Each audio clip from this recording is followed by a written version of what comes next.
Buenos días a todos y antes de nada, en nombre de la Federación Española de Diabetes, muchísimas gracias a todas las personas que se han sumado y van a seguir en los próximos minutos este webinar, bueno, que vamos a tratar un tema realmente interesante y también porque está focalizado en una comunidad concreta. Lo hemos titulado, y como habrán visto, de lo global a lo local, en relación con las prioridades de las personas con diabetes, vivir con diabetes en el País Vasco. Y, lógicamente, como no podía ser de otra manera, para hablar de este tema, la persona adecuada, experta, es la presidenta de la Federación de Asociaciones de Diabetes de Euskadi, Irache Vilariño, que está hoy con nosotros. Bienvenida y muchísimas gracias por aceptar, nada más pedírtelo, la invitación, Irache. Buenos días, Mercedes. Yo encantada de dedicar este ratito para hablar de lo que me apasiona, que es la diabetes. Magnífico. Pues nada, dar las gracias también a Abbott, que nos está apoyando para poder sacar adelante esta iniciativa. Y hemos contado otras experiencias de otras comunidades. Hoy toca precisamente el tema del País Vasco, también muy interesante porque tiene algún caso de éxito, algunas acciones que pueden ser un ejemplo claro para otras comunidades autónomas, para otras asociaciones. Y comenzamos con una serie de rondas de preguntas y posteriormente daremos paso a las preguntas de la gente que nos está siguiendo, que puede ya irlas planteando a través del chat o a través del apartado de preguntas y respuestas. También es verdad que nos gustaría lanzar una encuesta antes para luego conocer un poco la opinión de la gente que nos está siguiendo. Y la vamos a lanzar ahora mismo y aparecerá en pantalla. De todas maneras, bueno, pues la voy a leer. Tras la educación diabetológica, ¿cuál consideras que es la principal necesidad no cubierta de las personas con diabetes? Hemos propuesto tres alternativas que, bueno, que podían haber sido más, pero bueno, teníamos que elegir y hemos trasladado las alternativas de apoyo psicológico y emocional, acceso real a las nuevas tecnologías en diabetes y luego también escasos profesionales sanitarios.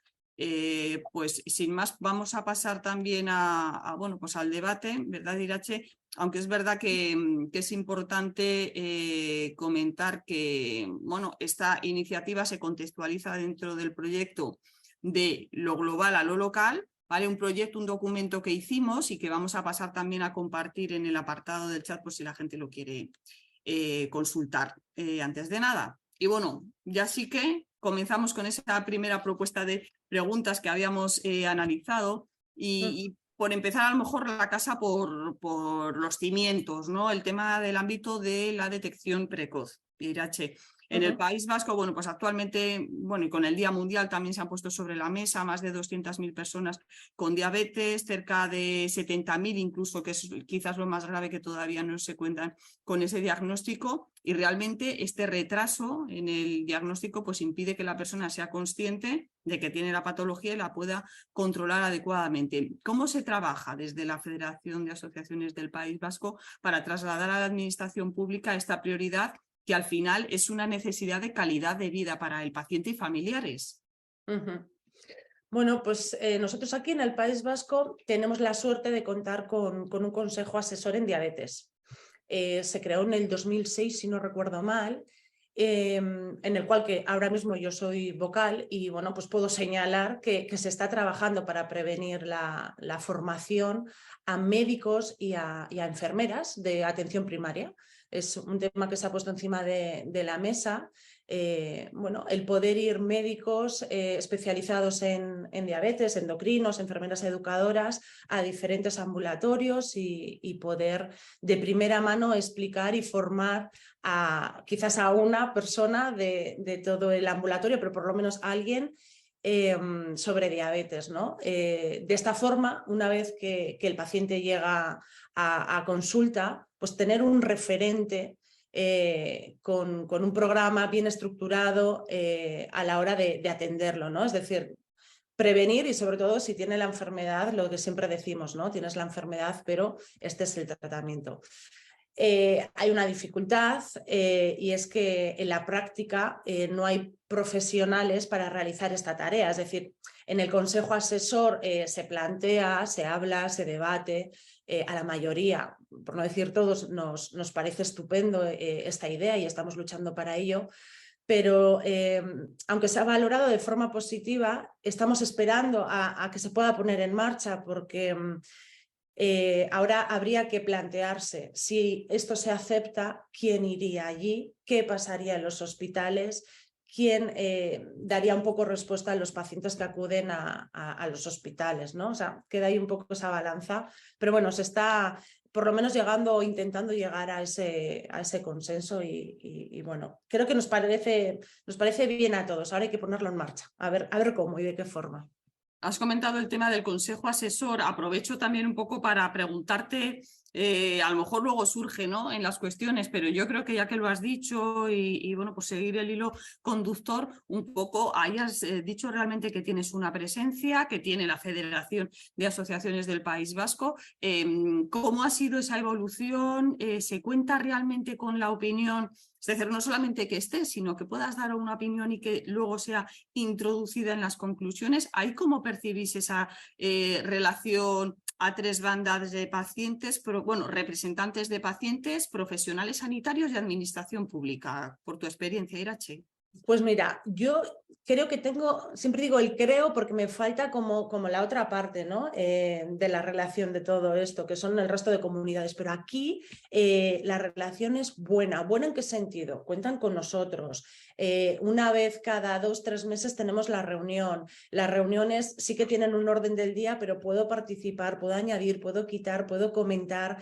De hecho, hace muy poquito, el día 3 de noviembre, hubo unas jornadas muy importantes en el Hospital de Cruces, en el Hospital Universitario, y fue bueno, pues la jefa del servicio que está actualmente dirigiendo el Hospital de Cruces la que me llamó y me dijo que estuviese en el consejo científico. Y le dije, vamos a ver, espera, no puede ser, yo puedo dar mi opinión, pero ya como el consejo científico ya me parece un poco, no, tienes que estar allí, tienes que mirar, a lo mejor no puedes añadir nada, pero si te parece mal alguna cosa, es decir, cuentan con nosotros.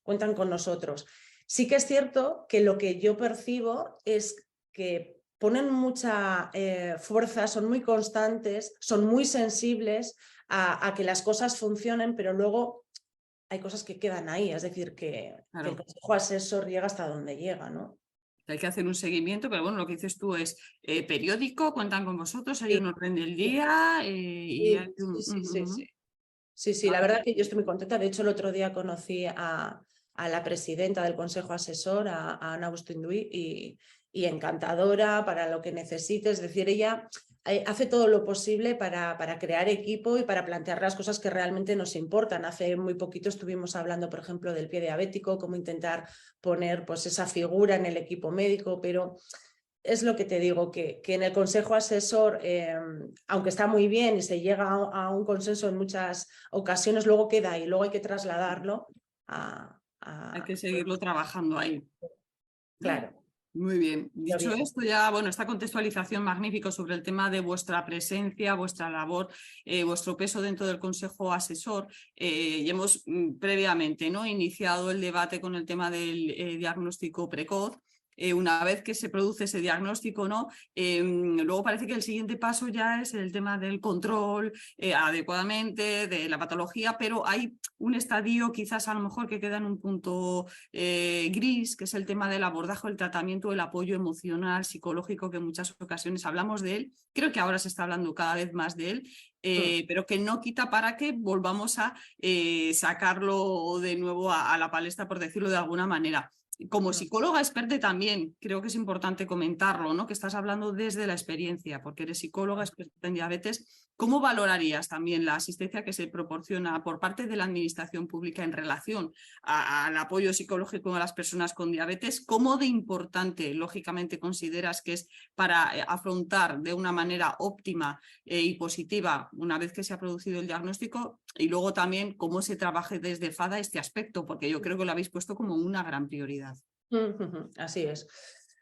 Bueno, pues no tengo grises, ya lo sabes, así que le voy a dar un suspenso. Le voy a dar un suspenso. Ya sabemos que desde la ciencia empírica, que es la psicología, podemos transmitir claves para un bienestar vital respecto a la enfermedad, a la diabetes, ¿no? Podemos ofrecer herramientas para una gestión emocional, ya no solo de la persona que vive con diabetes, sino también para todo el sistema familiar, porque es un impacto psicológico brutal, ¿no? Yo creo que nadie quiere recibir una noticia tan impactante como es una enfermedad crónica, y partiendo de ahí, la comunicación de este hecho, esa noticia, debe ser realizado por un profesional cualificado. El profesional cualificado es el psicólogo experto en diabetes. No hay más. Para minimizar el impacto, para sostener a la persona, para ayudar a esa familia, se necesita de un profesional que entienda del tema. Y sobre todo para empezar a educar desde ahí, ¿no? Pero para educar emocionalmente en diabetes. Yo creo que hay dos pilares muy importantes, que está la educación terapéutica, el endocrino y la enfermera, que te va a ayudar toda tu vida en el tratamiento, pero también esa educación emocional, ¿no? La Organización Mundial de la Salud dice que no hay salud física si no hay salud mental. ¿Qué razón tiene? O sea, es que un 10. Creo que dar herramientas a las personas para que se marchen de ese hospital, de ese ambulatorio, cuando tienen el diagnóstico, tienen que irse con esas herramientas para saber qué hacer, ¿no? Y sobre todo qué hacer y cómo hacerlo, ¿no? No es tan importante el ser sensibles, hay muchas personas que son sensibles porque sus rasgos de personalidad son así y transmiten muy bien el diagnóstico, pero luego no les dicen cómo llevar emocionalmente eso, y claro, creo que es muy importante, ¿no? Recordar experiencias positivas de nuestra vida, Mercedes, activa el cerebro. O sea, esto no es algo que diga yo. En 2019 una universidad holandesa hizo un estudio, ¿no? Trabajó un poco el efecto, estudió un poco el efecto que tiene sobre el cerebro recordar episodios positivos. Entonces, vamos a ver. En este estudio lo que dicen y muestran es que esos recuerdos positivos están muy relacionados con la autoestima y con el estado de ánimo. Si intentamos que el recuerdo de la enfermedad, ese diagnóstico, no sea negativo, sino positivo, estamos favoreciendo la autoestima de esta persona. Pero no porque lo diga yo, insisto, esto es una ciencia empírica. Parece que hay que recordar constantemente de dónde viene la psicología, porque, digo parece que no es importante porque no hay psicólogos en Osakidetza. Hay muy pocos, y los que hay están en centros de salud mental. Y los que están en hospitales no son expertos en diabetes.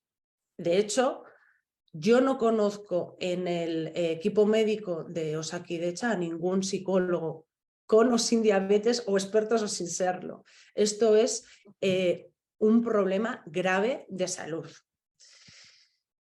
Seguiría, porque yo con este tema... ya hemos visto esa laguna, pero sí que es verdad que la siguiente pregunta que te he hecho de este tema es decir, cómo, bueno, ya has contestado que es un vacío por parte de la administración, que es muy importante, lógicamente, para el abordaje, y cómo se trabaja desde la FADA, desde la Federación, para suplir todo este vacío, y a lo mejor no sé si habéis visto algún boom después del COVID o no ha habido ningún repunte de esa demanda de apoyo emocional, psicológico por parte de vuestros pacientes. A ver, en FADE tenemos en Asvidia, en Vizcaya, tenemos a dos psicólogas, a Bego Estevez, que ella tiene diabetes tipo 1, su pareja tiene diabetes tipo 1 y su hija tiene diabetes tipo 1. O sea, que experta no es, vamos, 360. Es sí. Y luego también estoy yo, que también tengo diabetes tipo 1. Sí.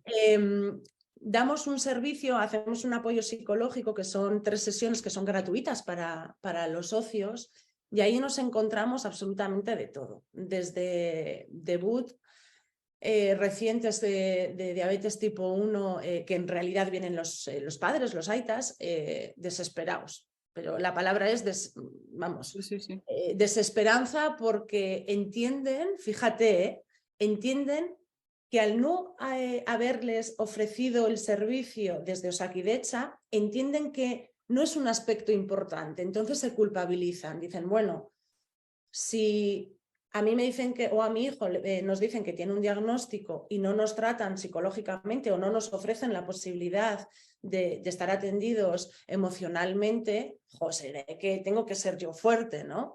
Entonces, claro, es esto es duro a nivel emocional porque no dejas tampoco elaborar bien el duelo. Al final la enfermedad atraviesa un duelo porque estás dejando un poco la salud a un lado, aunque luego te expliquen cómo hacerlo y qué tratamiento tienes que llevar para hacer la vida totalmente igual que hasta el momento, ¿no? de tener el diagnóstico. Sí que es cierto que hay que atravesar ese duelo, ¿no? Pues claro, si no te lo explican, tú entiendes que tienes que ser fuerte. Entonces, claro, ya no es solo uno como padre, sino que también se le transmite eso al hijo. De bueno, tranquilo, que no pasa nada, cuando no tienes que estar tranquilo porque estás nervioso. O tienes que entender que está negando la enfermedad. O tienes que entender que ahora cuando rompe y se enfada contigo y estropea todo, no quiere hacer para nada eso. Está pidiendo ayuda, pero no sabe cómo hacerlo, ¿no? A mí me da pena porque, claro, yo tengo las estrategias, tengo las herramientas, pero no puedo ofrecerlas. Entonces, desde FADE lo que hacemos es esas 3 sesiones estrujarlas mucho e intentar dar claves muy exactas. De hecho, yo en mi primera sesión lo primero que hago es dar la página web de FADE y de FEDE. O sea, es lo primero. Aquí tenéis a FADE, aquí hay 3 asociaciones en un sitio muy pequeñito, pero luego si queréis a nivel nacional tenéis a FEDE. Luego doy la página web, por ejemplo, de la Sociedad Española de Diabetes, la SED. Es decir, que se marchen a casa con información, con poca, pero con información muy, muy veraz y que sea eficiente cuando ellos quieren, ¿no? Cuando están pensando, jo, es que no sé, tengo dudas de esto, otro, pues métete aquí. Si te vas a meter en algún sitio, que no sea Google, que sea en estas páginas, ¿no? Y es una forma de ese agotamiento emocional, de esa carga emocional, rebajar. Luego, evidentemente, ya sabemos que cada caso es único y se trata personalmente a la persona, pero sí que hay cosas como muy concretas que trabajamos desde la asociación. Y luego ya una vez que esas 3 consultas las realizan, sí que es por su parte, por parte de la familia o de la persona que tiene diabetes, buscar un psicólogo personal. Yo en mi caso tengo un 2 en 1, ¿por qué? Porque yo tengo una clínica privada y solo me dedico a esto, pero yo siempre les digo a ellos, no por conocerme a mí tienes que ahora venir conmigo, es decir, siempre les digo que tengan un pensamiento crítico, ¿no? De la misma forma que tú vas a un endocrino o a un médico de atención primaria y a lo mejor hay cosas que no te encajan, siempre les digo, bueno, ahora con toda esta información, relaja, menos ansiedad, piensa y luego toma decisiones, porque si no, también es una forma de crear más ansiedad, ¿no? Parece ser que solo tengo que estar con esta persona y si esta persona no está, no, un poco con la realidad, pero también desde la calma, ¿no? Que cuando quieran decidir ir a algún sitio también sea un poco meditado. Y eso es lo que hacemos desde FADE. Después del COVID, no es que hayamos notado más o menos, porque durante el COVID nosotros estuvimos atendiendo online. Sí. Yo realicé muchísimas llamadas telefónicas en un primer momento y después ya pasamos al tema online y bueno, maravilloso porque podías hacer seguimiento y se puede ayudar igual que lo estamos haciendo ahora. Y el tipo de paciente, has hablado a lo mejor hacer referencia al tema de padres, niños, pero también tipo 2, ¿no? También tipo 2 vemos que es importante ese apoyo, o no perciben como tengan que pedirlo tanto como quizás los padres. Vienen, pero el motivo de consulta es totalmente diferente. El de los padres es desde la desesperanza. Yo siempre digo la frase de tu hijo bien, pero tú muerto en vida, y dicen literal, y trabajamos desde ahí, desde mi hijo está en rango, pero yo no puedo, porque no duermo, porque pita el sensor, ¿no? Entonces trabajamos desde esa angustia. No. Y en diabetes tipo 2 es más el familiar acompañante, ¿no? Normalmente es mujer que acompaña a un hombre con diabetes tipo 2, esto es lo habitual, ¿eh? O es que fíjate, es que no está llevando bien su tratamiento, siempre desde la queja de a mí esto me agota, ¿no? Que al final se trabaja siempre en conjunto. Yo soy terapeuta familiar y una de las cosas que más trabajo en consulta es poner a cada uno su rol, ¿no? Que parece como que podemos siempre con todo. Y en diabetes tipo 2 el trabajo está desde la educación en el familiar, que muchas veces no lo tiene, porque da por hecho. Es decir, venimos de una generación que gracias a Dios estamos cambiando todo esto, ¿no? Pero venimos, yo las generaciones que trato son personas con diabetes tipo 2 que vienen todavía con la idea de tengo algo de diabetes, todavía estamos ahí. Entonces, claro, el familiar que viene acompañado con esta persona viene con ese mismo discurso. Entonces, tengo que hacer psicoeducación y después ya intervención psicológica, que no tiene nada que ver. Entonces, un poco educativo de qué es la diabetes tipo 2, quién te está tratando y a veces incluso tenemos que derivar porque el tratamiento no es adecuado. Ha pasado casos de personas con diabetes tipo 2 que no tienen tratamiento. ¿Cómo que tienes algo de azúcar? Se llama glucosa. Y la diabetes tipo 2 tienes que ir y ver, ¿no? Es decir, empezar desde algo muy, muy básico. Y luego, normalmente los motivos de consulta suele ser la desmotivación y el cansancio emocional de no saber también muy bien qué hacer, ¿no?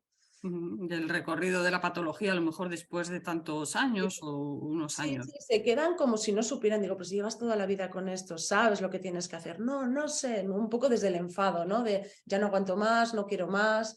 Claro, luego esto deriva a casos muy patológicos y complejos como pues, intentos de suicidio. Hace 2 semanas o 3 semanas atendía a un señor de 70 y muchos con intento de suicidio. Y fíjate el recorrido que tiene, que lleva ya desde muy joven con diabetes tipo 2. Decías que ya no puedo más, estoy cansado, ahora me están empezando a salir las complicaciones graves, yo no quiero vivir así. Y digo, Dios, vamos a trabajar esto, a ver. O sea, esto existe, esto es una realidad. Parece ser que en Osakidecha no existe, solo existen las asociaciones, es decir, parece ser la paralela. Chocante. Digo, la asociación sí existe, pero luego en Osakidecha no, ¿no? Bueno, es una necesidad no cubierta, está claro.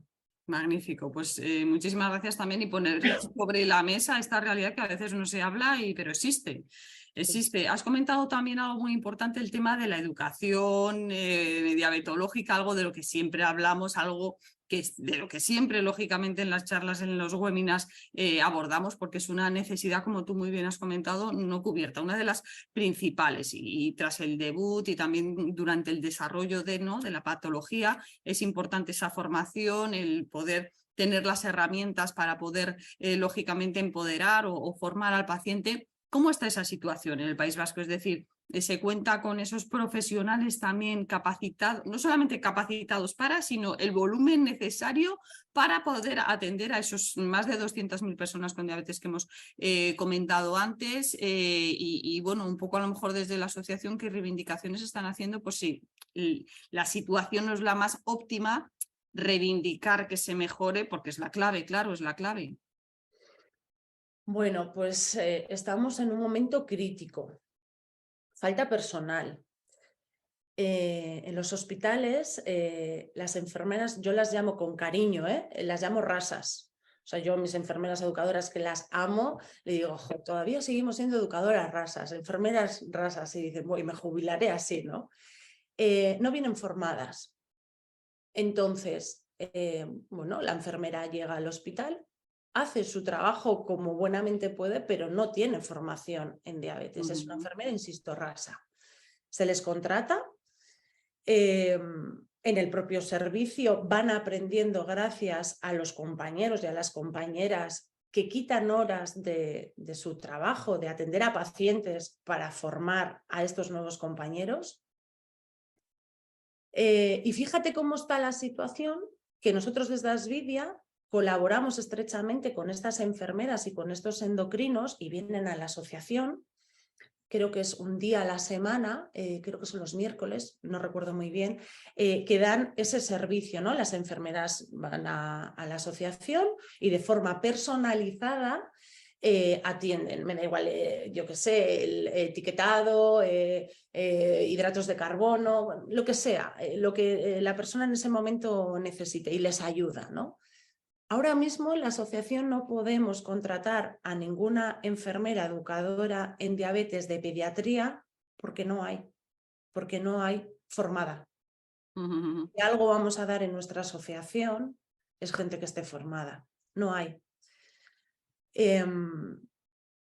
Esta semana he atendido, ayer fue, creo que fue, sí, a una macho que su niño de 12 años que ojalá me esté viendo para que lo pueda comentar, me pedía este servicio en la asociación y le decía, jo, pero no tenemos este servicio, sí hemos tenido. Y me dice, no, no, Irache, no, que yo he llamado y me han dicho que no.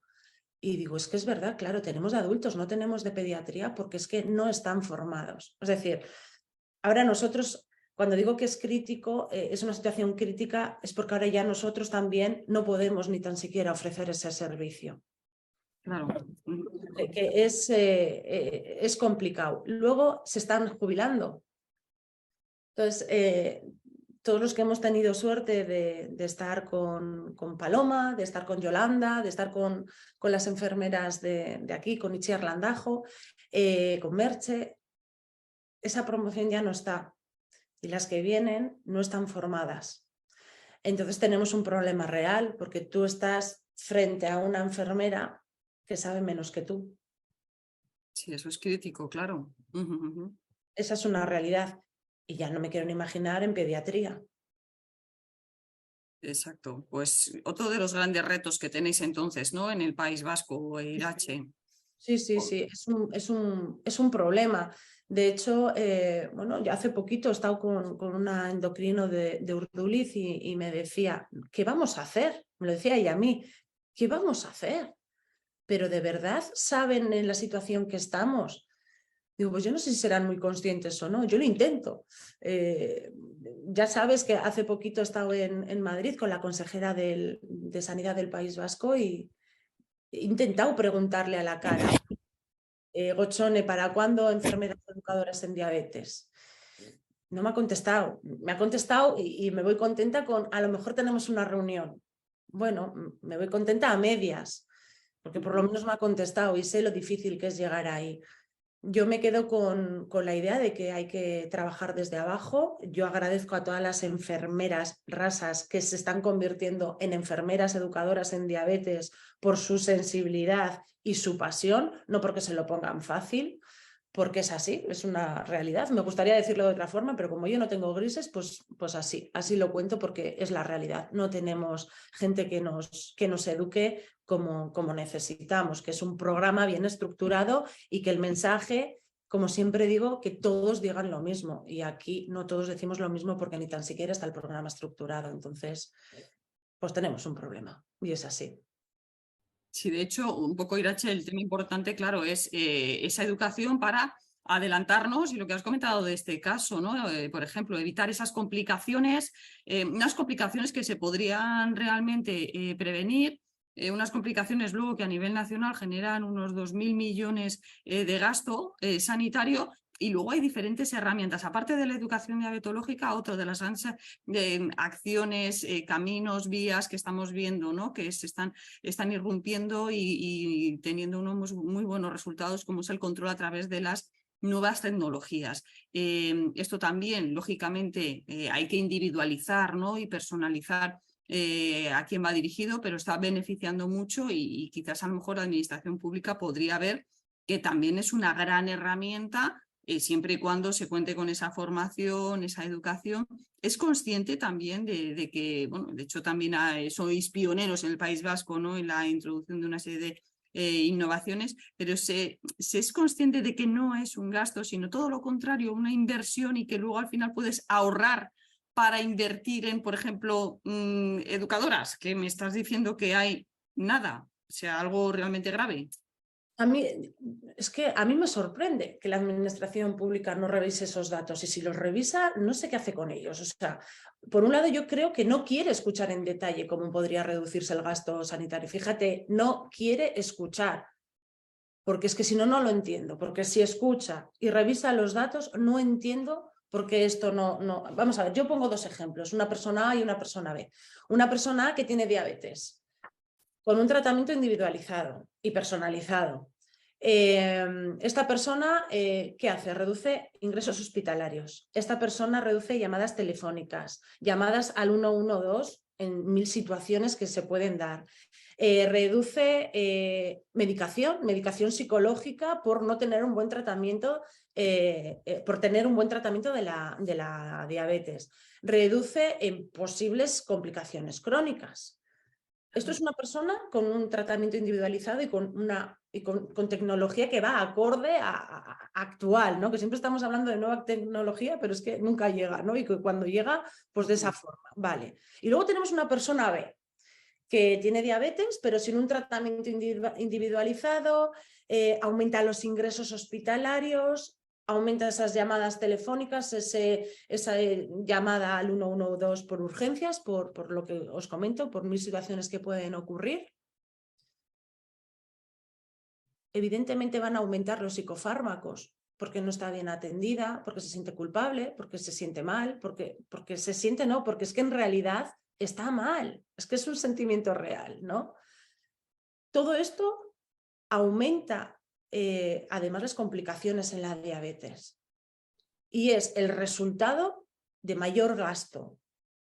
Yo es que de verdad no veo nada bueno en todo esto. Si yo, que soy una cualquiera, que no entiendo de datos, que no entiendo, o alguien que se dedica a esto, a mí me sorprende que lo tenga en mano y que pase a otro tema. Tiene que haber algo, eso está claro, tiene que haber algo. Pero, jolín, es que a nada que hagas una prueba piloto de todo el dinero que no se gastaría en diabetes por un mal uso, cuando hablo mal uso es de qué sirve tener la tecnología si luego no tenemos profesionales para explicarlo. ¿De qué sirve tener profesionales si no están contratados en los servicios donde hay que contratarlos? ¿De qué sirve charlas de vamos a iniciar y hacer esta estrategia para que las personas con enfermedad crónica tengan un mejor estilo de vida? Si luego la realidad no es esa, es que estamos diciendo una cosa y estamos viendo y sintiendo y viviendo otra totalmente diferente. Entonces, a mí puedo decir que me sorprende porque me falta como la otra parte, ¿no? Siempre digo que me gusta tener las dos partes para entenderlo. Yo no lo entiendo. De verdad que, y cuando les escucho, cierro los ojos porque digo, no has contestado. O sea, yo me quedo con esa sensación de, pues si me quedo igual, si no has contestado. Ojalá alguien me pudiera decir, mira, Irache, no se hace por esto. Digo, bueno, pues nos lo planteamos. Es por esto, no se puede hacer. Pero es que la primera frase en titular y en negrito y subrayado siempre es, sí, nosotros apostamos por esto. Pues la Y realidad es... quizás, bueno, a lo mejor es que la administración no lo sé, en otras comunidades también lo trasladan, que es una visión cortoplacista de, es decir, 4 años y yo no puedo comprometerme ni me quiero comprometer a más de 4 años, ¿no? Porque sé que bueno, a lo mejor si hago una adquisición no voy a sacarle rentabilidad hasta dentro de 8 años, que a saber si voy a estar aquí. Entonces, yo no sé si a lo mejor ahí, en ese sentido, tienen esa visión tan entre márgenes de no me muevo de este periodo de tiempo más allá, pero claro, te lo están prometiendo, ¿no? Por lo que dices tú en esas reuniones, sí, vamos a hacerlo. Sí, las reuniones a corta distancia, las estrechas, es todo maravilloso. Y en cuanto a nuevas tecnologías, sí que es verdad que ha habido una apuesta importante en el País Vasco. Podemos decir que ha destacado en relación con respecto a otras comunidades, o al final la realidad es diferente Sí, cuando pero te yo, metes. Mercedes, me conoces y siempre digo la frase y es que es verdad, tenemos el Ferrari, pero que nos falta el carnet. ¿Para qué quiero yo esta tecnología si está en un armario? ¿Para qué quiero yo esta tecnología Falta si no tengo una formación. enfermera en pediatría que le diga a esa Machu cómo tiene que llevar su tratamiento? Esta propia Machu, esta mamá, el niño diagnóstico, le dieron el diagnóstico en diciembre del 2021 y ¿sabes cuándo fue la siguiente cita? 3 meses después. ¿Para qué quiero yo la tecnología en el armario? Si todavía no sabe, porque para tener la tecnología todos sabemos que tenemos que saber de toda la educación que requiere una bomba, ¿no? Si no la sabes, sí la tengo, pero si no sabes cómo funciona. Exacto, esa formación que se reclama porque no te sirve de nada tenerlo y no es como mirar un escaparate, ¿no? Y no tener acceso a Y es ello. una escalera un poco, ¿no? Siempre estamos como, insisto, como que los titulares de arriba son muy bonitos y muy prometedores y la justificación es que, vale, yo te prometo esto, pero a ver cómo lo hago en este tiempo, pero vamos a empezar desde abajo, vamos poco a poco, poco a poco. Vamos con un R5, aunque tenga starter, vamos a llevar un coche pequeñito, que yo me apaño bien y con uno de gasolina, pero vamos a montarnos y vamos a arrancar. Y aquí no se arranca, aquí se promete algo maravilloso, pero nos cegamos porque es que luego no sabemos llevar el día a día. O sea, yo no me puedo imaginar ese familiar que está en casa diciendo, ¿y ahora cuánto le pongo? ¿Y cómo lo hago? ¿Y cómo? Vamos a empezar por ahí. Mira lo que voy a decir, igual es una burrada, pero casi prefiero. Fíjate lo que te voy a decir yo, que llevo bomba, que llevo sensor y llevo de Tomo todo. Pero nota, queda grabado, que lo sepas. pero casi prefiero no tener tanta bomba y tanta cosa, casi prefiero, Sí, sí, sí. pero tener una educadora que cada vez que necesite algo, como hace un mes y medio, yo en mi caso tengo suerte. ¿Por qué? Porque tengo profesionales alrededor que son muy sensibles a esto. Pero reconozco que esto no se puede generalizar, pero yo cogí el teléfono, Elsa, a mi endocrino, que estoy con corticoides, oh my God, esto no para de subir. Esto, pero si ya sabes cómo tienes que hacer, ya lo he hecho, pero esa atención es mucho mejor que tanta tecnología si no sabemos usarla, si no nos la dan. Exacto. De hecho, también en el siguiente apartado, ¿no? El tema de la asistencia sanitaria, hemos visto también que, bueno, a lo largo de estas rondas de preguntas, que hay diferentes tipos de pacientes, el tema de la educación diabetológica es muy importante, el control de la patología es clave. Hemos visto que con la evolución, el tema del COVID-19, pues están apareciendo también esa asistencia bueno, pues a través de la telemedicina, teleasistencia, un seguimiento no tan presencial. ¿Cómo está eso en el País Vasco, por un lado? Por otro lado, si tú crees que es realista a día de hoy, porque se cuenta con esa o no infraestructura, y luego si vale para todos los pacientes o no, porque aunque no tenga por qué ser presencial, a lo mejor una persona mayor pues no tiene la capacidad o no se ve en la posibilidad de acceder a la telemedicina para acceder a su profesional. ¿Cómo está eso? Pues mira, es buena pregunta. Y te estaba escuchando y me ha venido a la cabeza, fíjate, zapatos. Creo que cada persona tenemos un número de calzado, ¿no? Yo uso el 39 y sabes muy bien que me encantan los tacones. Pero eso no quiere decir que le gusta a todo el mundo, ¿no? Ni que le venga bien, ni el 39 ni el tacón. Creo que sí hay personas que pueden hacer uso de la telemedicina y ser adecuado para ambas partes, tanto para el profesional, para el endocrino o la enfermera educadora, como para la persona que tiene diabetes y su familia. Pero por otro lado, también se ha observado durante la pandemia que esto se realizó y los especialistas no estaban tan contentos. Es decir, no era efectivo el tratamiento en determinadas personas. Por ejemplo, en adultos de edad avanzada no entendían las prescripciones que se les estaba dando desde el hospital, ¿no? Te tienes que poner tanto. No, a ver, repasa, pero entonces, ¿hoy cuándo cambio? Claro, la gente necesita muchas veces esa atención personalizada, ese mirar a los ojos, no estar mirando al ordenador, no estar mirando a la bomba, sino mirar y decir, estoy aquí, ¿qué necesitas? Y voy a ayudarte. Se necesita eso también. En la telemedicina se puede hacer, pero no para todo el mundo. Hay una persona mayor con muchísimas ganas de saber y está atendiendo más a qué me ha dicho y que cuelga el teléfono. Vale, ¿y esto qué día era? Porque esto es una realidad, ¿no? De colgar el teléfono y volver a llamar. Oye, todo lo que he anotado, ¿para cuándo era? Es decir, el mensaje no ha llegado. He copiado todo lo que me has dicho, pero ese feedback no ha llegado, ¿no? También decían que las endocrinos se habían encontrado con la situación de mañana te llamo a las 10 de la mañana y hacemos la consulta por videollamada y esa persona no aparecer, no estar ahí.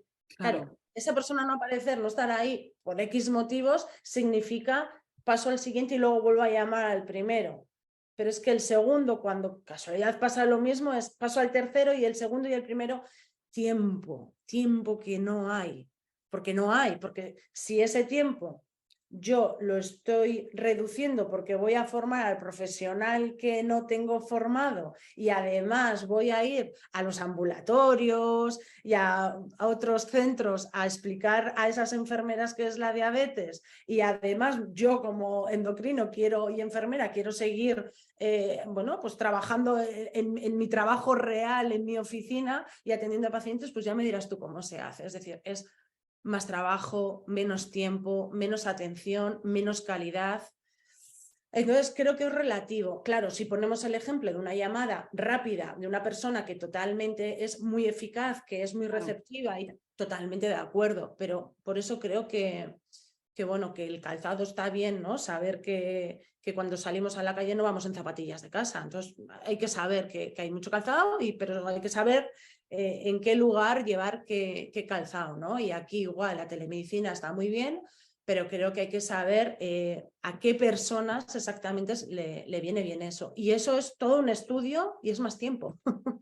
Exacto. Creo Sí, sí, que sí. es Y, complicado. y es algo que has comentado también, el tema de, es decir, los profesionales que están comprometidos también están muy saturados y que cuando conciertan esas llamadas que has comentado tú, luego no hay nadie al otro lado o no contesta nadie, perdiendo ese horario, También, ¿cómo ves el tema de que es importante? Es decir, oye, los pacientes tenemos nuestros derechos, exigimos cubrir esas necesidades, pero también es importante esas responsabilidades también del propio colectivo, claro, que no se da cuenta que el no aparecer tiene muchas implicaciones para efecto de bola de nieve, ¿no? Por decirlo de alguna manera.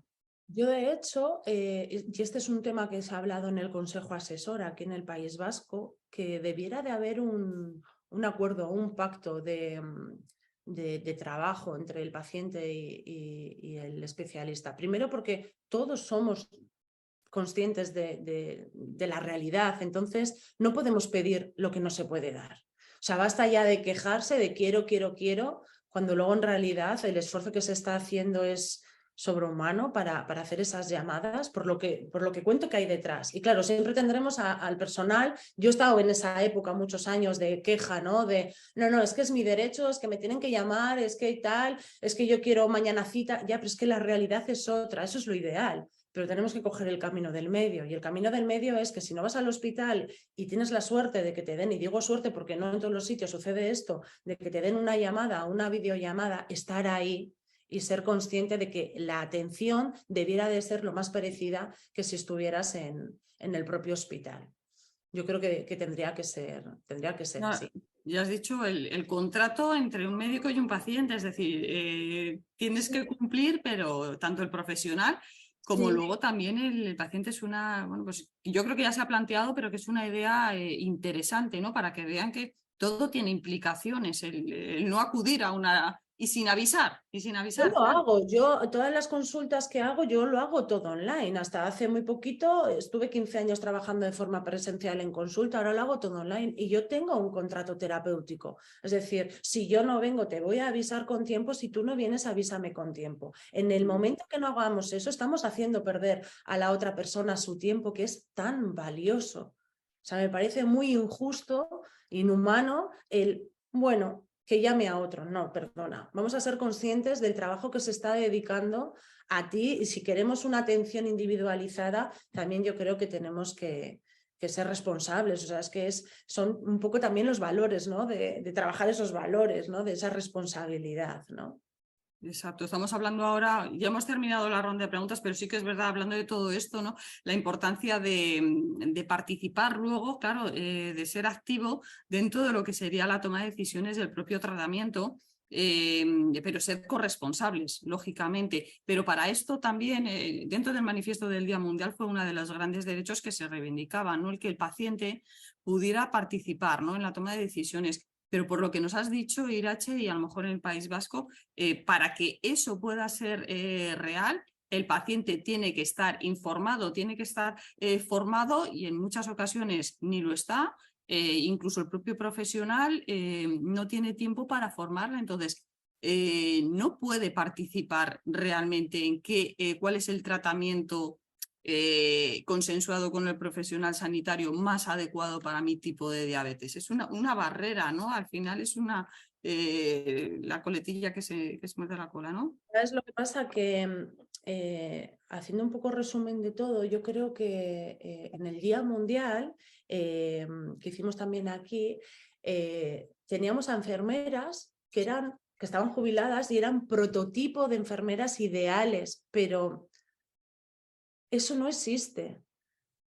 Eran prototipo de enfermeras ideales, ¿por qué? Porque dedicaban su tiempo a la diabetes. pero no el tiempo de su trabajo, era el tiempo de su trabajo y su tiempo de vida personal. Eran enfermeras que cuando a las 3 de la mañana sonaba un teléfono de un padre o una madre, contestaban y les decían, mira, ponle esto o tiene una hipo, ¿no? De esta forma puede remontar.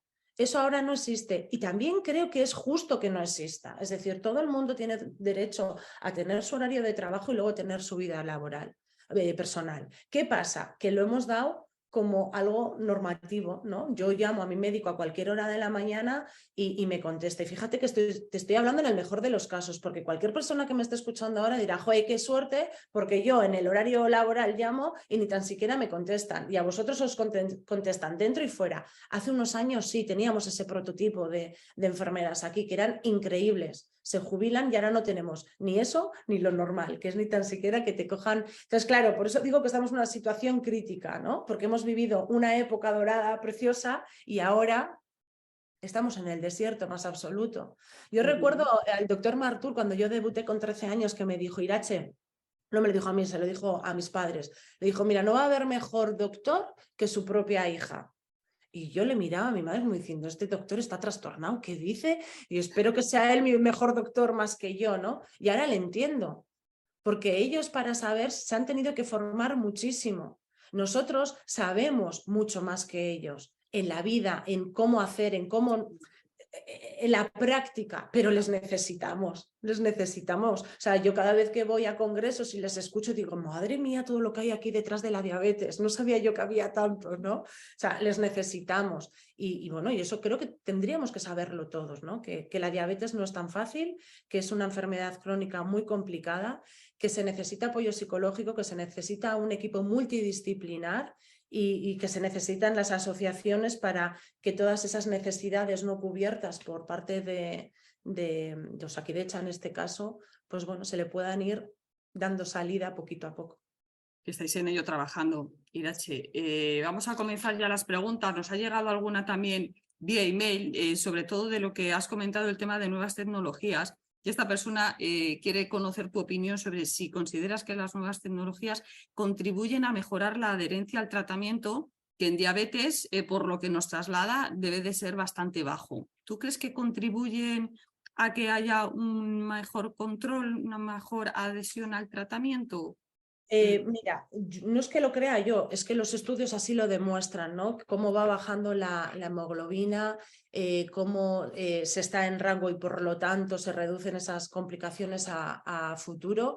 Y en cuanto a calidad de vida emocional, si se refiere a eso, porque los estudios están ahí, yo no soy médico y jamás voy a decir cosas que no sepa, pero sí que cuando he ido a estos congresos de gente muy, muy entendida, como digo yo, la fuente de la sabiduría, dicen esto, que está claro que mejora la calidad de vida. A nivel emocional, bueno, es difícil explicar esto. ¿Mejora la calidad de vida una bomba de insulina que hay que calibrar cada 2 horas y que está pitando? Bueno, ¿mejora la calidad de vida un padre que está en casa viendo cómo eso está pitando y tiene que ir rápido y no dormir? Bueno, creo que todo es temporal.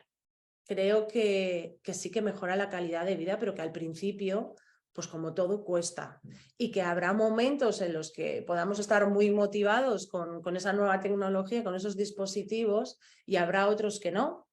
Pero lo que está claro es que la tecnología en diabetes ha venido para quedarse y menos mal. O sea, si tú me preguntas, ¿volverías otra vez a tus inicios con la jeringuilla? No, no volvería. Por lo tanto, sí que creo, y por lo que veo en consulta, aunque es uno de los temas que trabajamos, que los padres, sobre todo, siempre hablo de padres porque son los que realmente más me demandan, ¿no? Vean que hay ese agotamiento, ¿no? Yo creo que también es de no tener información. Cuando uno tiene información, tiene poder. Entonces parece como que no duele tanto, que no molesta tanto y bueno, lo interiorizamos de otra forma. Por eso digo que creo que es temporal. Así que yo a esta persona le diría más o menos que creo que sí que mejora la calidad de vida. Mira, hay otra pregunta que justamente yo creo que lo has vuelto o contestado ahora, ¿no? Que la información es poder. Has comentado antes que lo primero que hago cuando llega un paciente en la charla y dar fuentes de información fiable, la página web de FADA, de FEDE, de la SED. Y esta persona lo que nos pregunta es, ¿consideras que es muy importante las fuentes por el tema de que hay muchos bulos o muchos fake news en diabetes, o simplemente por un tema de rigurosidad o quizás a lo mejor una mezcla, ¿no?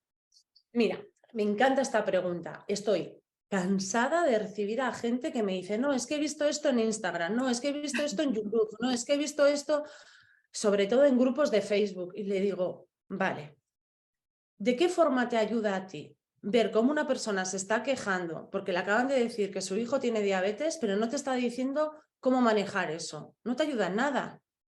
No te ayuda nada porque estás viniendo aquí desconsolada. Es que ha hecho esto y el remedio de la canela, de no sé qué. Le digo, mira, el único remedio que tiene la diabetes tipo 1 se llama insulina. Es decir, creo que es así. La gente, cuando está emocionalmente tan mal, se cree todo. Entonces, ¿cómo no te lo vas a creer? Mira lo que te voy a decir, Mercedes, a mí mis padres me llevaron a Lourdes, todavía me acuerdo, ahora lo cuento de risa, pero yo recuerdo estar en Lourdes rezando a ver si se me iba la enfermedad. Pues tuve otro aprendizaje, ¿no? Pues conocí toda aquella zona y muy bonito, pero pues no, cuando uno está desesperado hace lo imposible, pero lo que tenemos que hacer es, yo creo que todo lo contrario, dejar de escuchar tanto, tener una mirada crítica, ir a profesionales, saber a dónde no ir, y cuando vayas a ese Facebook, Instagram o YouTube, tener esa mirada crítica y decir, bueno, ahora de aquí yo qué recojo. Pues fíjate, recojo el testimonio, a ver si puedo ayudarle a esta persona, ¿no? Pero no voy a recoger que está usando no sé qué remedio o... ¿no? Creo que hay que tener muchísimo cuidado y sobre todo al principio, porque vamos a juntar esto, ahora voy a juntar una bomba y es, si yo acabo de tener mi recién diagnóstico, vamos a poner incluso con diabetes tipo 2, porque estoy poniendo mucho ejemplo de tipo 1, me acaban de decir que tengo diabetes tipo 2, desde mi no información, ya no digo ignorancia, porque tampoco quiero ser mala, pero es que es una realidad, desde mi no información, empiezo a investigar por internet y veo lo que veo, a lo mejor hago cosas casi seguro que no tengo que hacer. ¿Por qué no hacemos desde la no información empezar a informarnos bien desde el sistema educativo, desde el sistema sanitario, desde las emociones, desde donde nos tenemos que educar para llevar este tratamiento bien y luego ya pedir información que sea sostenible y rentable en el tiempo? Porque yo creo que no es sostenible meterse en un grupo que tienes que estar pensando si es verdad o no. Es decir, yo a día de hoy a grupos que tengo, grupos terapéuticos de la Sociedad Española de Diabetes, les mando muchas veces un link. Me han compartido esto, padres y madres. Es cierto, acaban de salir, que han descubierto tal cosa y ellos mismos te dicen, espera, que tengo que mandarle a tal persona para que me diga. No es fácil, ¿no? Pues parece ser que en Facebook ya saben perfectamente que eso es verdad o no es verdad. Creo que jugamos con las emociones y las vidas de las personas sentenciando tan rápido en cosas tan importantes como es la diabetes, ¿no? O sea, creo que hay que saber a dónde ir y Google está muy bien, pero es muy peligroso si no sabes utilizarlo.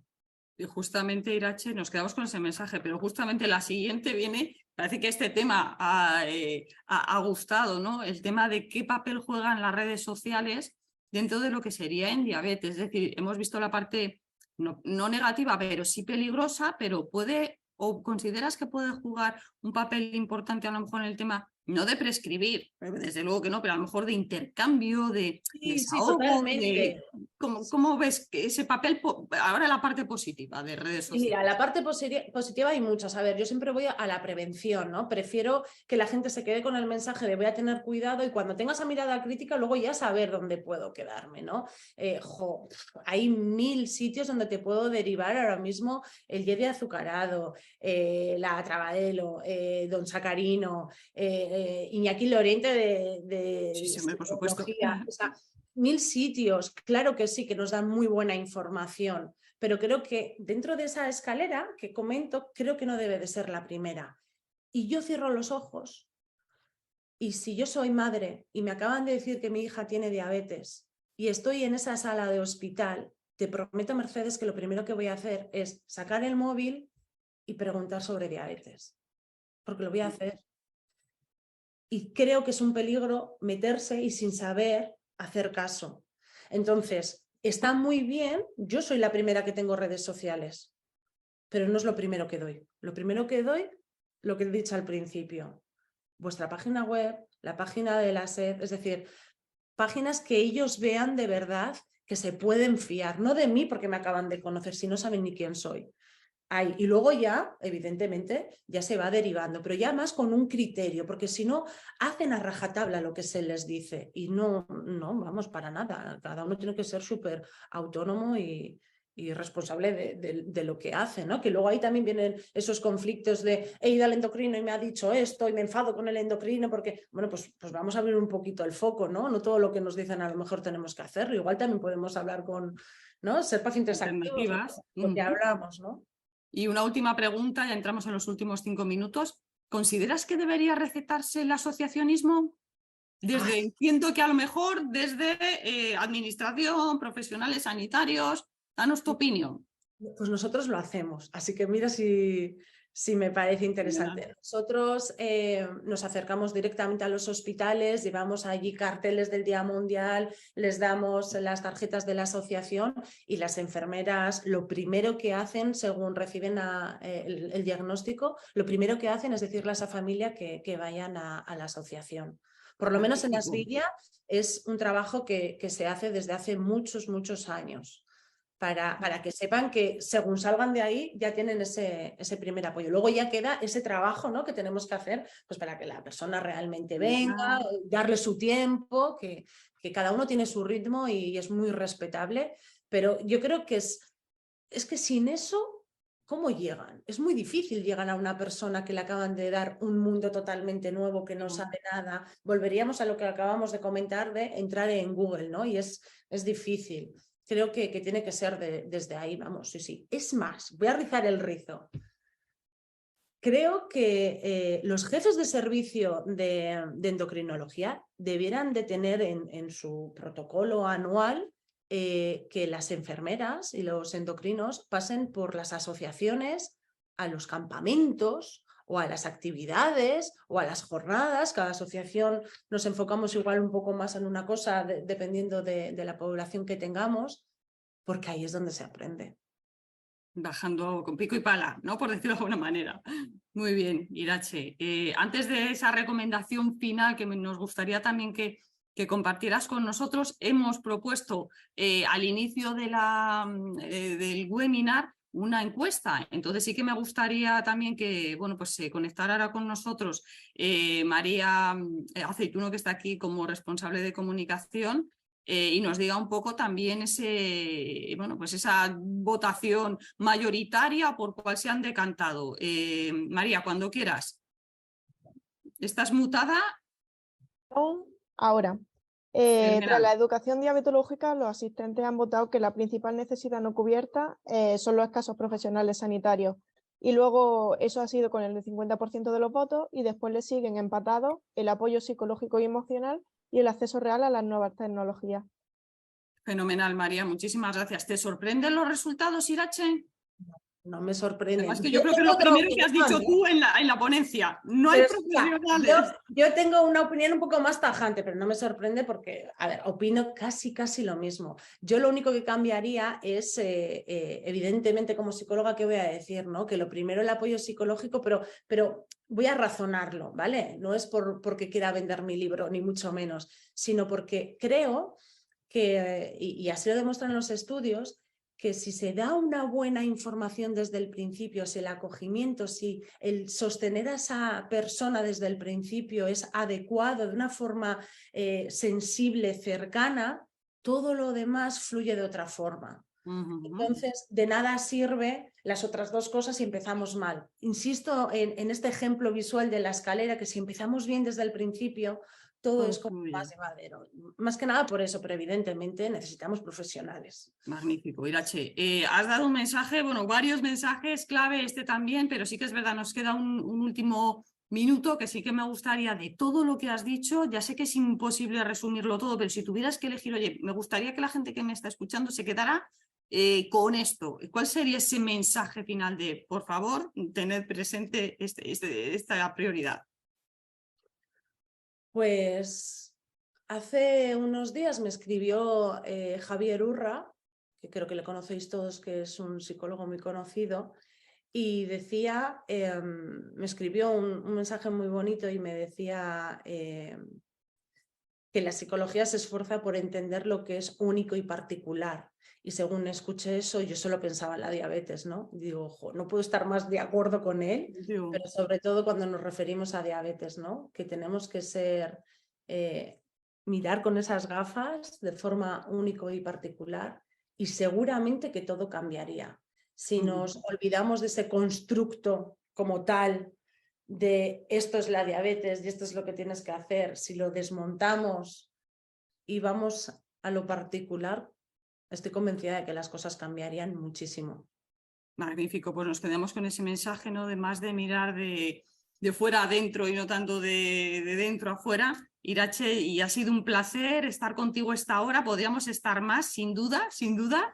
Te agradezco tu tiempo, también a todas las personas que nos han seguido, a Abbott, desde luego, por apoyarnos. Y bueno, pues seguramente te emplazaremos en un siguiente webinar, sin duda, Irache. Muchísimas gracias. Un saludo a todos. Buenos días. A vosotros.